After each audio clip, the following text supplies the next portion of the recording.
Buenos días, bienvenidos a un nuevo programa de Ciudad Cultural. Hoy tengo el gran gusto de tener a mi lado a Juana Estrella. Y antes de darle la presentación, quiero darle la bienvenida, agradecerle mucho por su tiempo. Sé que ella está muy ocupada en estos días de viaje y todo, sé que te vas. Así es que, Juanita, quiero, más que presentarte, que tú te presentes y que te describas quién es Juana Estrella. Muchísimas gracias, Luz María, yo feliz de estar aquí. Esta casa sí ha sido mía, he venido a esta radio, como te dije, algunos años, desde casi, creo que comencé estos andares míos por el teatro. Bueno, soy Juana Estrella Aguilar, soy cuencana de nacimiento, siempre digo, nací a 2 cuadras del Parque Calderón, entonces me siento tan cuencana como el Motepillo, siempre me describo así. Amo mi ciudad, me dedico al teatro desde que tengo uso de razón prácticamente, porque en mi casa nunca estuvo alejada, las artes siempre fueron parte del día a día, porque vengo de una familia de artistas, o sea, de escritores, de pintores, de gente vinculada de una u otra manera a las artes. Y no se diga el teatro, mi papá fue parte del ATEC, que es pues fue este grupo insigne de teatro de Cuenca de los años 60, y también he tenido mis maestros, mis profesores, y desde niña ya sentí esta inspiración. Entonces soy una mujer de teatro, de actuación. Eso es creo que lo único que sé hacer, pero he aprendido también a moverme en otros ámbitos.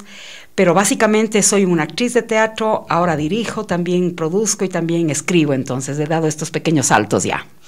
Juanita, entonces el entorno en el que viviste fue siempre de las artes, del teatro. ¿Y tuviste apoyo desde que tuviste la iniciativa de dedicarte al teatro? Sí, porque, como te digo, crecí yéndome o las clases con Eddie Castro en la Casa de la Cultura, o mi papá llegaba a la casa con toda esta gente increíble para hacer tertulias, Entonces yo siempre sentí cerca eso, ¿no? Mis padres siempre se movieron en esos ambientes. Tengo mis tíos escritores, mis tíos dramaturgos, mis tíos periodistas, o sea, siempre de una u otra manera me llegó. Entonces mis padres me apoyaban 100% porque ellos sabían que no había forma de callar esta fuerza que ya tenía yo desde niña. Y es en la universidad en donde yo ya me dediqué y sabía que esto es lo que quiero hacer. Como en esa época no había carreras de artes escénicas, yo opté por la más cercana, que era lengua y literatura, aquí en la facultad de la Universidad de Cuenca, y ahí obviamente hice mis primeros pininos y empecé ahí a formarme actoralmente, pero recibí siempre el apoyo de mis padres. Qué bien, Juanita, es tan importante, ¿no? Sí. Que los padres también apoyen e incentiven. Exacto. En los procesos, cuando ya empiezas a desarrollar tu personaje, ¿qué tiempo te toma en conocer y meterse en este personaje para hacerlo tuyo e interpretar? Esta es la etapa más bonita para mí del teatro en sí, que es la creación, ¿no? Porque el público lo que ve es como la punta del iceberg, es el final, es el resultado, pero para nosotros todo es un largo proceso de gestación. Hay varias técnicas, muchas técnicas para crear un personaje, pero justamente en ese meterte en ese mundo que no eres vos, porque yo siempre digo, el teatro es la más hermosa de las mentiras. Hay que creerse lo que vas a mentir, pero hay que saber hacerlo bien, porque uno sale de sí mismo para volcarse a ser otra persona. Entonces en ese proceso de trabajar con estos materiales, que siempre lo digo, siempre repito, el teatro tiene la ventaja, la bendición y la dicha de tener materiales que son utilizados por nosotros los creadores escénicos, que son ricos, abundantes y gratuitos.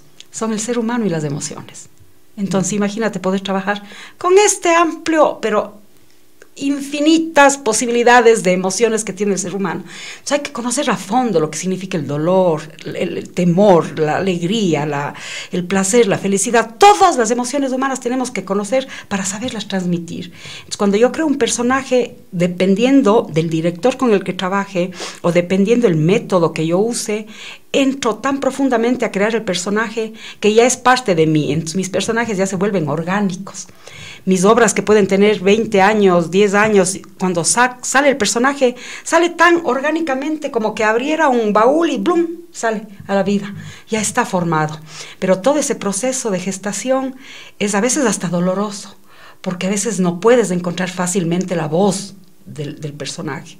A veces te cuesta, a veces viene más limpiamente, a veces viene más diáfanamente, se te presenta casi como una epifanía, así, blan, en medio de la nada, asoma una voz, una corporalidad, un gesto que le hace asirse y ser ese personaje. El proceso es maravilloso y creo que del teatro es lo que más me gusta. Qué interesante, Juanita, lo que nos cuenta todo ese proceso. ¿Quiénes fueron tus mentores? Mis mentores, bueno, yo tengo en esta época maravillosa que empecé ya a formarme, recuerdo todos los días que cuando me pongo a pensar en mi formación, que como te digo, no habían artes escénicas aquí, entonces venían de vez en cuando a hacer talleres, estos profesores, estos directores de Quito, de Guayaquil o de otros lados, pero tuvimos en mi época, que yo soy de la generación de los 80, apareció por ahí una mente luminosa, como del doctor Francisco Aguirre Guarderas, que es el papá de Panchito Aguirre y de Pablo Aguirre. Él creó en Quito lo que se llamó el Departamento de Difusión Cultural del Banco Central. Y él en todo el Ecuador movió y creó dentro de esta estructura la parte artística. Entonces en cada ciudad traía actores, directores, dramaturgos para que nos enseñen a los grupos que ya estábamos formados. Entonces, gracias a Pancho Aguirre, papá, tuvimos nosotros aquí en Cuenca, en Difusión Cultural, primero con Pablo Aguirre, la suerte de traer a los más grandes directores de la época. Es decir, yo trabajé inicialmente con mentes fabulosas como Charo Francés, como Aristides Vargas, como Guido Navarro, Cristo Bauman, tantos otros que no quiero o sea, no puedo repetirte porque eran tantos y tantos que venían a darnos de estos talleres. Yo considero que ellos fueron mis mentores. Considero que Panchito Papá es un mentor para mí porque es el que nos abrió a nosotros la posibilidad de poder formarnos, no a un nivel formal, pero al mismo tiempo que no era académico, ¿no? que no era de una institución, de una universidad u otra cosa, pero yo siento que mi formación fue igual de fuerte o quizá mucho más amplia, porque tuvimos la suerte de conocer tantos profesores y mentores, ¿no? Qué bien. Juanita, luego de una obra presentada, ¿te quedas identificada y hasta encariñada con el personaje que has presentado? Sí, me suele pasar que yo tengo mis personajes mimados, sí, por supuesto. Hay una obra, por ejemplo, que se llama María Magdalena, la mujer borrada, que me dirigió Viviana Cordero. Tiene dos personajes, básicamente, María Magdalena y su antagonista, que se llama Pedro, que es un poco toda la voz patriarcal de la iglesia que es el antagonista justamente de María Magdalena, y a mí me gusta más interpretar a Pedro que a María Magdalena. Entonces, dentro de esta obra, que ya hay una pugna entre dos personajes dramatúrgicamente, yo tengo otra pugna porque Pedro quiere salir a actuar más que ella, quiere ser el protagonista de la obra, pero no es ella. Entonces, incluso en la misma obra, siento que hay esta pugna entre estos dos personajes que ayuda justamente a la misma, a que este tono de antagónicos sea mucho más efectivo. Entonces, ese personaje, por ejemplo, me fascina hacer. Me encanta, es una de las cosas. Y también me gusta interpretar al Escobo, es decir, el personaje de la escoba en los monólogos de la escoba. Entonces, tengo cariño por muchos personajes. No es que me quedo colgada y que me voy a la casa y sigo como el personaje, no. Porque yo sí trabajo mucho la técnica de crear el personaje, entrar en personaje, trabajarlo, hacerlo, que cobre vida y luego cerrar el ciclo del personaje y ponerle en el lugar en donde se merece. O sea, tienes la capacidad de separar el trabajo y tu vida. Por supuesto. En la casa, claro. Todos nosotros separamos. ¿Por qué? Porque todos somos seres performáticos. Es decir, todos de una u otra manera no nos damos cuenta, pero estamos actuando en la vida. No eres igual aquí en la radio como eres con tus hijos, no eres igual cuando vas a la iglesia o cuando vas al restaurante o cuando vas donde tu suegro, donde tus amigos o cuando entras al banco. Somos performáticos, cambiamos nuestra forma de actuar. Entonces, eso también es del teatro, obviamente elevado ya con otras consideraciones. Juanita, ¿qué obra te ha significado el mayor reto o dificultad? El mayor reto o dificultad creo que son las obras en donde como antecedente, yo produzco mis propias obras. Es decir, yo trabajo, como he trabajado en solitario tantos años, produzco mis obras para saber con quién quiero trabajar, quién va a ser mi director, quién va a ser mi dramaturgo, quién va a ser mi... Todo busco desde... Armo todo mi equipo. Las obras tal vez que más me han costado trabajo son las que he trabajado en colectivos. No porque sean obras feas ni difíciles, sino es porque a veces los procesos y los ritmos de los actores no son los mismos. Entonces, justamente ahí radica la riqueza de un colectivo, ¿no? Cuando logras que todos esos ritmos, esas diferencias, incluso de tiempos, se conjugan. Eso es lo lindo, pero a mí me cuesta un poco de trabajo los colectivos por el solo hecho de que ya soy una loba solitaria muchos años. Cuando me invitan a participar en un colectivo me encanta, y ahorita, por ejemplo, el último que trabajé fue una preciosa obra con Mabel Petrov Montesinos, que nos dirigió y que quizá ahora repitamos. Entonces eso me genera a mí un esfuerzo mucho mayor, y amo también el resultado, porque también me transgredo, ¿no? O sea, me digo, ya, no estás solita, ya no es a tu ritmo, no es como la Juana Estrella quiere que se hagan las cosas, es como otras personas también quieren. Entonces eso me hace que sea difícil el proceso para mí, pero al mismo tiempo decanta muchas cosas en mi interior. Juana, ¿qué cualidades hacen a un actor como bueno, que le califiques como bueno? Buen actor. Uy, para mí muchas cosas. Para mí, sobre todo, yo siempre digo que es la excelencia en cosas bien pequeñitas, porque a nosotros no es que la musa viene mientras estamos así como nos pintan así decimonónicos en unos sofás esperando que la musa baje y el proceso creativo se dé. No, nosotros somos trabajadores de las artes, exactamente igual que vos, que el plomero, que el ingeniero, exactamente igual. Entonces tenemos que tener la misma rigurosidad que tiene toda persona que va a trabajar, que es, para mí, puntualidad, excelencia en el tiempo, saber aprovechar todos los recursos, maximizar los recursos, es decir, todo lo que en otros trabajos se habla hoy día, yo lo hago también en el teatro.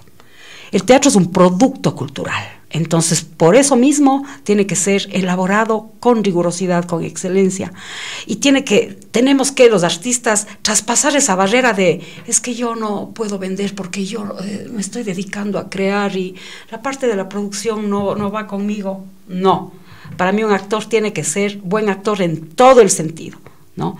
En el proceso creativo, después ya en el hecho de tener una obra de teatro, respetar esa obra para que la gente lo vea, respetar al público, qué es lo que quiero decir y cómo decirlo. Entonces el actor no solo a nivel actoral tiene que ser bueno, porque eso no me preocupa. Para eso hay escuelas, hay técnicas, hay todo lo que quieras. A mí a veces me preocupa lo otro, ¿no? Que el actor piensa que es buen actor, pero nadie conoce su obra, porque está durmiendo en sus laureles. Entonces, para mí es una conjunción de varias cosas.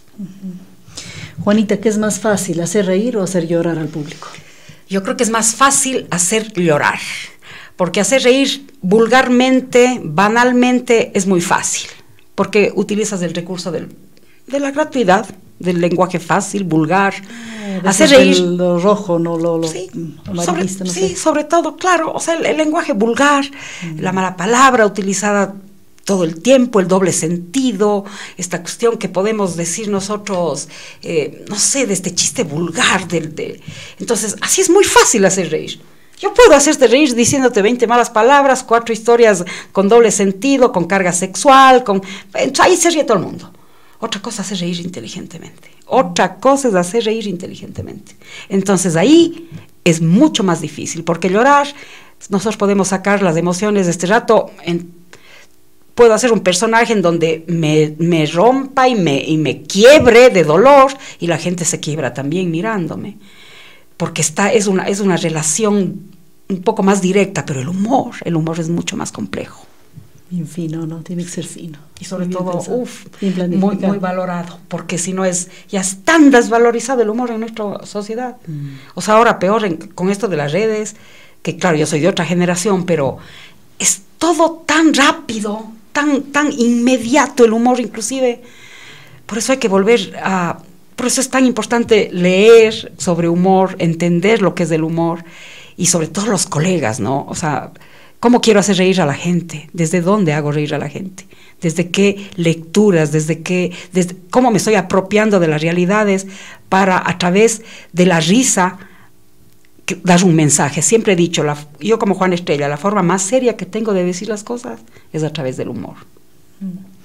¿Cuál es la obra que mayor veces has presentado y has repetido? Yo creo que La Escoba. La Escoba es la niña de mis ojos, desde que con Juan Andrade Polo hace tantos años, fíjate cómo fue. Yo empecé a hacer teatro bien jovencita y yo crecí con La Escoba, porque tengo un tío, mi padre, toda esta generación de estos 11 monstruos que yo llamo, yo crecí leyendo La Escoba, ¿no? Creo que la primera edición que sacó Claudio Malo González en el año 1970, mi padre ya la tuvo y yo crecí con esa edición de leer todos estos artículos de ese periódico. Y siempre que leía decía, cuando yo empecé a actuar, decía, yo un día quiero hacer un monólogo de La Escoba. Siempre, siempre, siempre, siempre. Cuando me sentí lista, le llamé a Juan Andrade Polo, que tenía que ser cuencano, que tenía que tener este humor y parecido, que entender la cuencanidad, que amar el teatro, y obviamente Juan hizo la dramaturgia, me dirigió esta obra tan maravillosa, que cada vez que le presento es para mí un divertimento total. Entonces es mi obra favorita, creo que para presentarle, y es la que más veces he presentado. Claudio Malo, además, yo creo que era un ser, aparte de ser un ser de libros, un hombre de cultura enorme, enorme, era un ser humano que entregó su vida, fíjate, a la educación, a las artes, a hacer conocer a través de muchas cosas la cultura de nuestra ciudad, de nuestro país, o sea, solo pensar en el CIDAP, en el Centro Interamericano de Artesanías y Artes Populares, fundado por él, ya te da la idea de la mente de este señor, de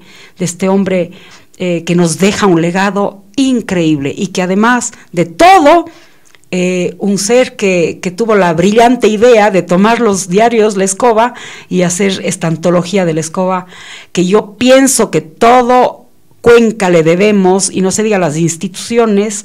Hago un llamado a las instituciones de verdad para que en un homenaje póstumo al doctor Claudio Malo hagan la 4ª edición de La Escoba, de buena calidad obviamente, de extraordinaria calidad, para que no solo lean los jóvenes en los colegios, sino todas las facultades de periodismo, de comunicación. Debería ser un libro de cabecera de la cuencanidad para mí, y ese sería el mejor homenaje al doctor Claudio Malo González. Bien dicho. ¿Cuál es la alegría o mayor satisfacción que has tenido a lo largo de tu trayectoria en el teatro? Yo creo que el cariño del público.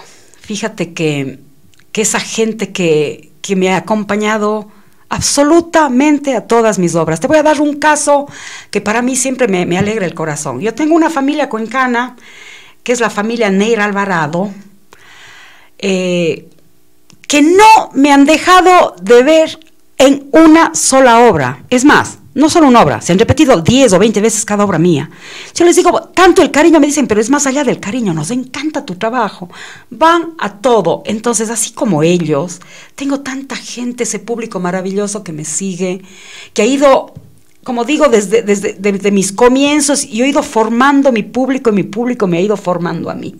Hay una relación tan maravillosa con eso. Por eso, todo el tiempo estoy dándoles algo de mí. Es decir, por eso no paro nunca. Porque yo digo, como Jorge Drexler, el que se queda quieto se muere. Entonces hay que seguir, hay que darle, y sobre todo por mi público. Creo que lo más grande del teatro para mí es ese público fabuloso que tengo. Conmovedor lo que dices, ¿no? Te debes al público, sí, y 100% que te quiere. Bueno, ¿cuáles son tus próximos proyectos, querida Juanita? Ay, ya me ves como me emociono yo también tanto cuando hablo así. Bueno, tengo aquí, ya sale del horno, el 18 de mayo, mi nueva obra. Es una obra muy linda, que también te cuento y les cuento, que escribí hace unos 6 años ya esta obra de teatro. Se llama El pollo entre cuchillos y fronteras. Es una obra que retrata la vida de una joven que migra a cualquier lugar del mundo y que tiene que sentir el desarraigo, que vive en otra cultura. Y es una historia común ahora, sobre todo lo duro que es la migración, sobre lo duro de la migración. Y la voy a estrenar el 18 de mayo en el Teatro Pumapungo a las 8 de la noche con una fabulosa actriz mía que se llama, mía, le considero mía porque trabajó conmigo en Las Bernardas, se llama Carolina López Puyol. Ella es mi actriz, es un monólogo, y esta obra, cuando yo ya la escribí, iba a actuarla yo, pero después dije, no, creo que esta obra no, la voy a dirigir. Entonces estoy dirigiéndola, obviamente la escribí, luego le pedí a un amigo catalán, hombre de teatro, que me ayude a corregir ciertas partes de la dramaturgia, pero después le dije, no solo me corrijas, sino mete cositas tuyas también. Entonces, este maravilloso ser que me acompaña, como digo, es la segunda pluma del pollo, se llama Pep García Cors, y la estrenamos encantados el 18 de mayo, así es que tengo guagua que sale, que nace, ya mismo. Belleza. Juana, una última pregunta y para despedir. ¿Qué beneficios aporta a la sociedad la cultura y el teatro, la cultura en general? Yo creo que es trillado, pero yo creo que se comprobó ahora que nos llegó esta especie de bomba mundial que fue la pandemia. Ahí se comprobó. Y si no se entendió ahí, no se va a entender nunca, que el arte nos salvó. Nos salimos a la calle, no viajamos, no fuimos de shopping, no fuimos a las fiestas, nos fuimos a visitar amigos, pues tuvimos que estar encerrados y en cautiverio. Y en ese cautiverio teníamos un aparato que nos hacía hacer clic y ver un concierto, oír una música, ver una obra de teatro, ver una película, entrar a un museo digital, leer. Todo eso es arte y eso nos salvó. Si ahí no entendemos que es absolutamente sanador el arte, que el arte te brinda todo para poder no solo divertirte, no solo entretenerte, sino realmente mirarte adentro, porque el arte nos muestra al ser humano en su globalidad, en su integridad. Entonces, siempre digo, los papás ponen a los niños en todas las clases de arte posibles cuando son chiquitos, pero cuando esos niños entran a cuando tienen que decidir qué ser y dicen, bueno, quiero ser artista, los papás les dicen que no. Yo no entiendo esa cosa no entiende en mi cabeza. Entonces hay que entender que el arte es, o sea, que no solo por el apoyo, o sea, un hijo que ves que tu hijo toca el bajo con una habilidad impresionante y quiere dedicarse a eso, o al violín, o le ves que la niña baila con esta gracia, es que porque esa madera ya está dentro. El arte nos salva, el arte tiene que ser parte del pensum en las escuelas y no solo los extracurriculares. No, tiene que ser más importante que la física y que la química. Por supuesto, tiene que cambiar porque el arte, la pintura, nos hace que nos expresemos. El teatro, imagínate, este motor de esta herramienta comunicacional tan maravillosa que es. Los griegos ya comunicaban a través del teatro. Y ahora hemos perdido eso en las escuelas. Todo profesor debería tener materia sobre teatro para saber que esos niños puedan hacer alguna vez, y ellos contar la historia de los incas a través de la narración oral y del teatro, y no con este pensum aburrido de lee esta cosa, se para el profesor al frente. Es decir, el arte desde cualquier manera nos puede salvar, nos ha salvado y nos seguirá salvando. Qué bien dicho, Juanita, tu energía es contagiosa y tu entusiasmo. Bueno, para despedir, yo pienso que Juana es de las personas, artistas que hacen de la ciudad una verdadera ciudad cultural. Te agradezco muchísimo y adelante. Muchas gracias a este espacio tan lindo, a vos, porque vos también haces un enorme trabajo cultural, y a todas esas personas que estamos gestando poquito a poco. Siempre digo, qué hermoso es saber que en un segundo se escriben libros, se escriben canciones, se pintan cuadros, por ahí tanta gente creando. Qué esperanzador que es de eso, y muchísimas gracias. Gracias, muchísimas gracias. Venga, gracias a vos.